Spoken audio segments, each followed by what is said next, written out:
టీమిండియాకు కొన్ని విషయాలు బూస్ట్ ఇస్తున్నాయి, మరికొన్ని విషయాలు మాత్రం భయపెట్టిస్తున్నాయి. ముఖ్యంగా కెప్టెన్ రోహిత్ శర్మ ఫామ్ ఆందోళన కలిగిస్తోంది. తొలి మ్యాచ్లో హిట్ మ్యాన్ అద్భుతంగానే రాణించాడు. బౌన్సీ ట్రాక్ పై మెరుపులు మెరిపించాడు. హాఫ్ సెంచరీ సాధించాడు. కానీ ఆ తర్వాతే బ్యాట్ కు పని చెప్పలేకపోయాడు. వరుసగా 2 మ్యాచ్ల్లోనూ విఫలమయ్యాడు. పాకిస్తాన్ పై పంజా విసిరలేకపోయాడు. అమెరికా పైన ఎక్కువసేపు క్రీజులో ఉండలేకపోయాడు. టీమిండియాకు రోహిత్ ప్రధాన ఆటగాడు. సూపర్ 8 దశలో హిట్ మ్యాన్ రఫ్ఫాడించడం టీమిండియాకు చాలా అవసరం. విరాట్ ఫామ్ కూడా భారత జట్టును భయపెట్టిస్తోంది. ఐపీఎల్లో ఇరగదీసిన అమెరికా ఆతిథ్యమిచ్చిన మ్యాచుల్లో ఉసూరుమనిపించాడు. అసలు ఆడుతోంది కోహ్లీనేనా అనుకునేలా ఆట తీరు సాగింది. పైగా రోహిత్, కోహ్లీ కలిసి ఓపెనర్లుగా బరిలో దిగుతున్నారు. ఇద్దరూ విఫలమైతే ఆ భారం తర్వాతి బ్యాటర్స్ పై పడుతోంది. గతంలో రోహిత్ ఓపెనర్ గా, కోహ్లీ వన్ డౌన్ బ్యాటర్ గా టీమిండియాకు పిల్లర్స్ లా నిలిచారు. ఇప్పుడు ఓపెనర్లుగా బరిలో దిగి జోడీగా మ్యాజిక్ చేయలేకపోతున్నారు. పవర్ ప్లేలో రోహిత్, కోహ్లీ దంచేస్తేనే టీమిండియాకు అడ్వాంటేజ్ అవుతుంది.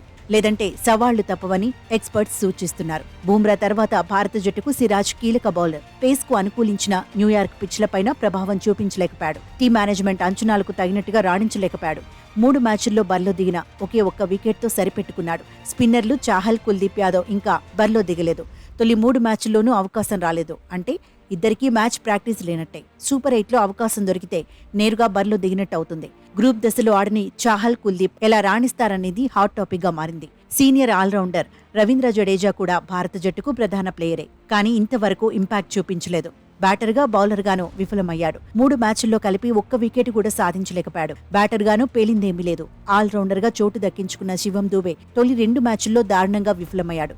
అమెరికాపై టచ్లోకి వచ్చినట్టే కనిపించినా కరేబియన్ గడ్డ మీద సవాళ్లను ఎలా ఎదుర్కొంటాడనే టెన్షన్ భారత జట్టులో ఉంది. అయితే రిషబ్ పంత్, సూర్యకుమార్ యాదవ్ మాత్రం భారత జట్టుకు ఎనర్జీ ఇస్తున్నారు. ఫామ్ అందుకుని టీమిండియాకు కీలకంగా మారారు. హార్దిక్ పాండ్యా కూడా బాల్తో మాయ చేస్తున్నాడు. బూమ్రా అద్భుతమైన ఫామ్లో ఉన్నాడు. టీమిండియాకు కీలకమైన ఆటగాడిగా అంచనాలు అందుకుంటున్నాడు. హర్షదీప్ సింగ్ కూడా గ్రూప్ దశలో మంచి మార్కులే సాధించాడు. అయితే అన్ని విభాగాల్లోనూ రాణిస్తేనే రోహిత్ సేన దూసుకుపోతుందనడంలో ఎలాంటి డౌట్ లేదు.